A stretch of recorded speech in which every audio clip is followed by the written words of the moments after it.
I think sometimes it's worth making those little small spiritual connections. And I mean, I guess you don't have to think of it like that. You don't have to think of it as a spiritual thing, but I think there's like a non physical component, which again leads to physical outcomes. What is it that you sort of do in terms of your everyday? And it's like, yeah, I mean, you can't change the world one person at a time and, like instantly or whatever. And you can't change other people's opinions. Um, you can't make them think something different than what they think. And that's why I say sometimes these things can be tricky. The truth is, there's not much point in worrying too much about what other people are doing. And I'm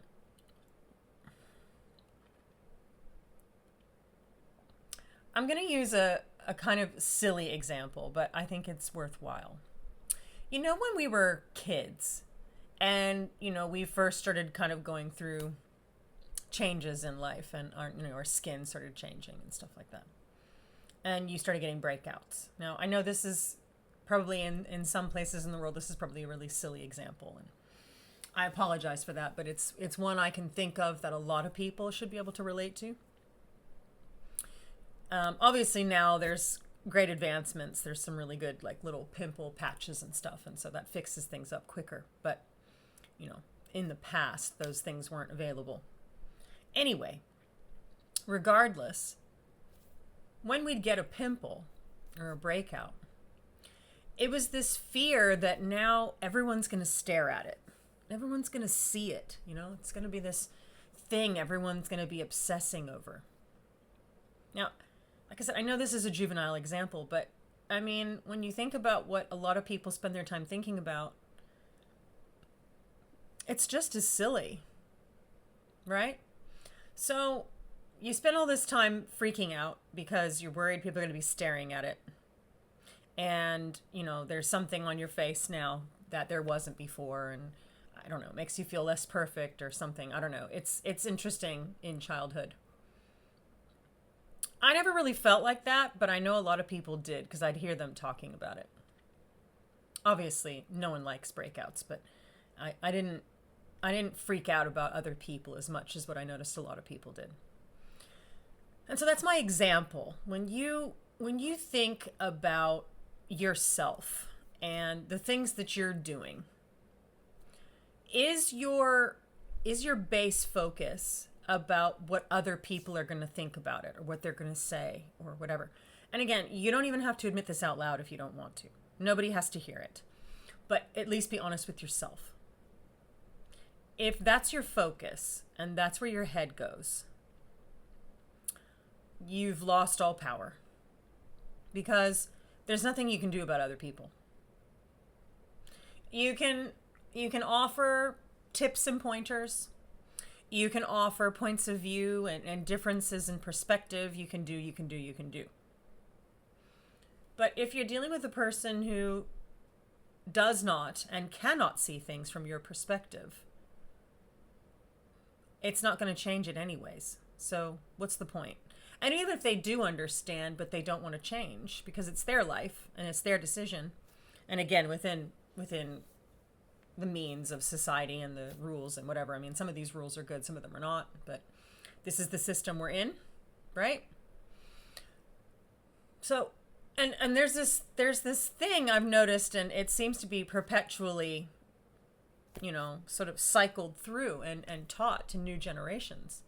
But it's this whole thing that it's like mean or rude or selfish to think about yourself. I mean, it's kind of interesting when you think about it. It's like, well, I don't have any control or any power or any resonance on other people and what they do or don't do. And when you start to really think about this, like think through it a little bit, it's kind of weird, right?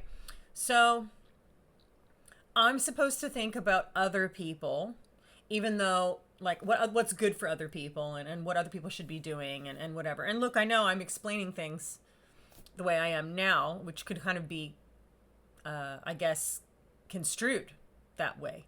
But I'm more trying to get people to understand the absurdity. I'm not telling you what to think, just to question. So if you're spending all of your time doing what either conditioned responses or society or whatever teaches you is what you should be doing, and that you should sort of be extending that care and focus on and whatever on other people, but you don't know what the other person's focus is. You don't know what their main purpose, because at the end of the day you're looking at it from an outside perspective, and then what the other people are meant to look after you. Like, I don't know if that's making sense, but that's weird. Like, when you think about it, that's really weird. So we don't think about ourselves, because apparently that's mean, and we think about other people. Now, if you've got your life pretty sorted and, you're able to help other people, the ones who want your help, that's a different thing. But to make your sole focus about, I don't want to be seen as, and this is what people do to condition children, which I don't think is good. And then, of course, these children become adults who become people pleasers. That's what we see, at the end of the day. And, they put themselves last. They don't develop their own boundaries or self-respect. It's more, well, other people and their sensitivity, their triggers, their whatever are more important than me and mine.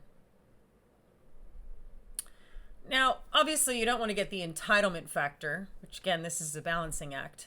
But I still say you're more likely to, if you're raised to give yourself self-love and self-respect, you're more likely to extend that to other people as well. So it changes the dynamic. Whereas if you're told that it's wrong to do that, and that you've got to focus on other people and do things for them, you're going to form resentment. I mean, one way or another, there's going to be a part of you that sort of has this, I mean, you're putting yourself last and then doing some kind of people pleasing, but it may not even be the thing that person wants or needs. And even then, that should be up to them, not up to you. So it's like you've been shoved into a dark cave and you can't see, and then you're trying to find your way out when there's no light. So you don't know which way's out, which way's in. You got no idea.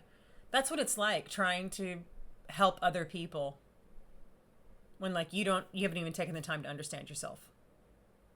So I think that's a really important point to consider.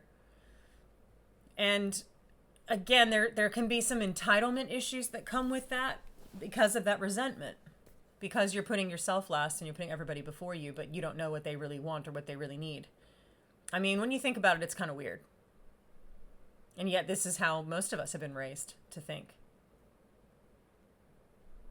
And, again, there obviously are some outliers. Some people will look at these kinds of things and think it's stupid.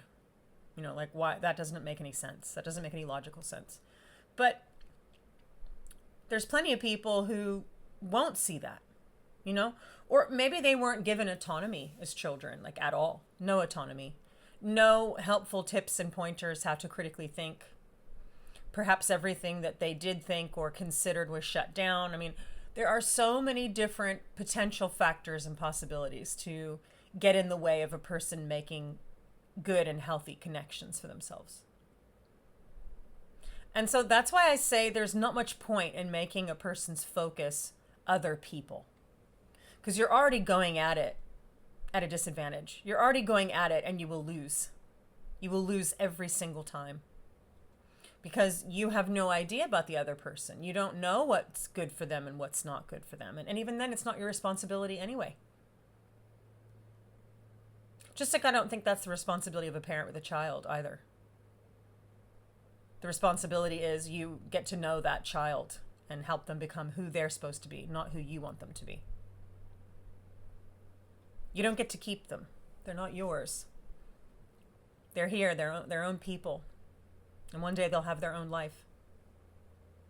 And you have to be the one to help them see that, how to do that in a healthy way. How can you do that if your focus is always on what other people do, what other people think, what your kids should be doing, what your kids shouldn't be doing? Obviously, they're in your care, and so, you have to help them on some description, and obviously that makes sense. But if your whole focus is to try and like mold them and bend them into what you want them to be, when that's nowhere near what they are, and potentially it's not going to be, you're then teaching them to people please you and to people please other people. You're teaching them that in no uncertain right, their things, their thoughts, their feelings, their desires, their hopes, whatever, needs to go on the back burner because other people are more important. And that's not something I hear. I don't hear that spoken about very much. And then we wonder why human beings, by and large, have people-pleasing tendencies. It makes more sense to look at people on a more individual level. And that's why I like astrology. That's why I like human design, numerology, and Chinese astrology, all these things. Obviously, some are more specific than others. So numerology and Chinese astrology, these ones, they're definitely, they're more helpful than not knowing these things. But an astrology chart, and even more a human design chart, is incredibly individualistic. It is specific to that person and that person alone. It's that person's blueprint. So that then helps us understand who we really are. Not what society wants us to be, not what our parents want us to be, not whatever, right? None of that stuff suits the individual. Not really. And we're all here on our own individual meanings, purposes, whatever. And we all have our part to contribute, to play. And how are you going to figure out what that is when your whole focus is, well, I don't want to step on anybody else's toes. I don't want to. And then I'll put myself and my needs and whatever, away and not think about that, not work on myself. And then I'm putting when I don't even have a preview into the other person and who they really are. Like, it just doesn't make any sense. It really doesn't. And it doesn't make you a selfish person to make that, because again, the more you love and respect yourself, the more you can love and respect others. But the less you do, the less you learn to love and respect yourself. So therefore, the less you can do those things for others. It's a follow-on process. And that's why I'm saying we have to be careful as individuals. How do you feel, or what do you think after you do something or say something? Now, obviously, you don't want to get too crazy and go down a microcosm of like spiraling out of control and going, it's like anything, don't go to extremes. But at the end of the day, if your main purpose is to be kind and loving, and accepting of yourself and of others, that is just going to branch out and expand further. Now, everybody, again, in terms of astrology and human design, everybody has their own unique thing. So again, this may not fit exactly, for everybody. But in terms of moment to moment, do you want to choose the kindest option, both to yourself and others, or the cruelest? And, obviously there's differences in cultures and societies and what's seen as, nice and what's seen as not nice. But the easiest way to tell, obviously, number one is, again, the age-old rule. How would it feel if it was done to me? Would I like it? And that's worth considering before you do or say something, or before you take part in something. Would I want to be treated like this? If your answer is no, don't do it.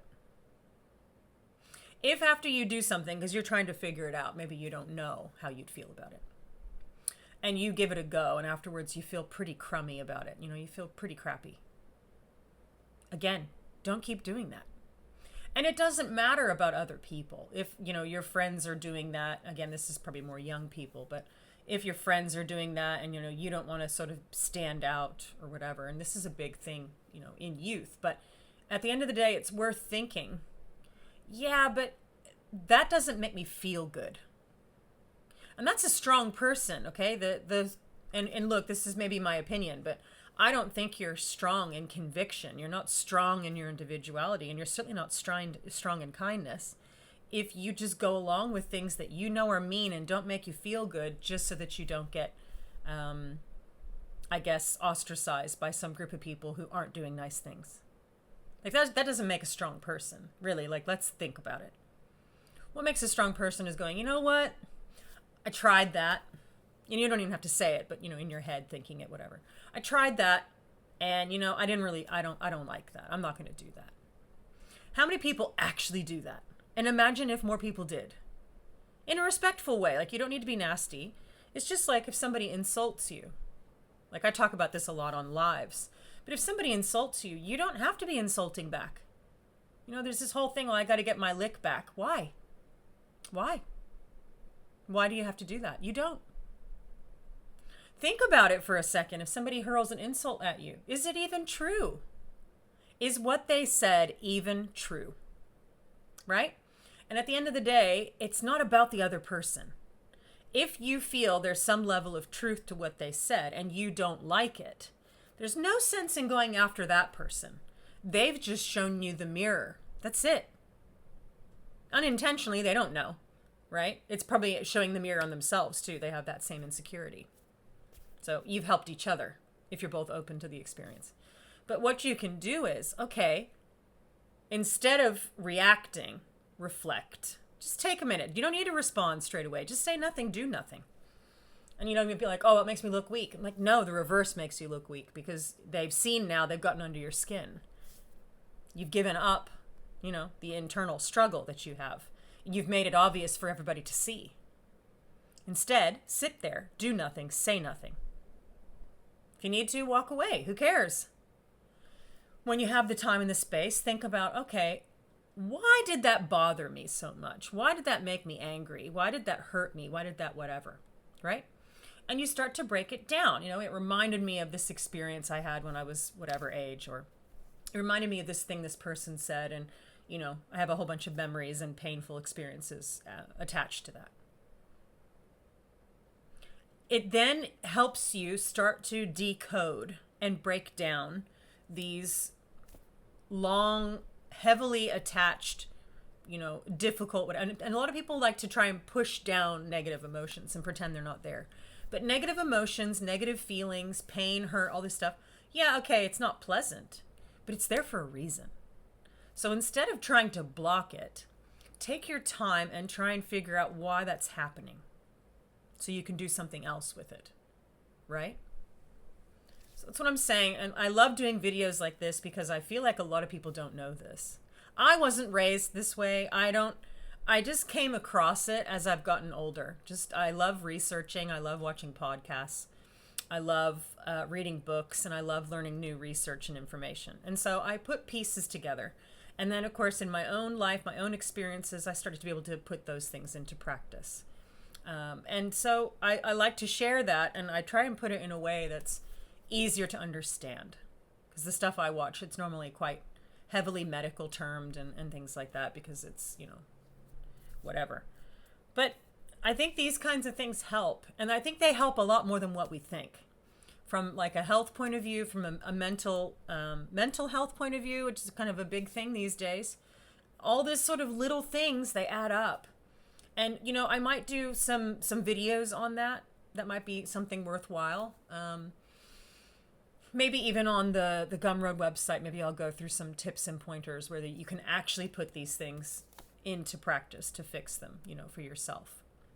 But I just wanted to, contextualize, just sort of get things flowing a little bit, just to sort of think outside of, because you'd be surprised what a difference some of these little shifts can make in terms of your interactions with other people, which in turn also makes you feel better and you feel stronger and more confident and whatever within yourself. So I just thought I would talk about those, and hopefully they brighten some people's days and put some things into practice.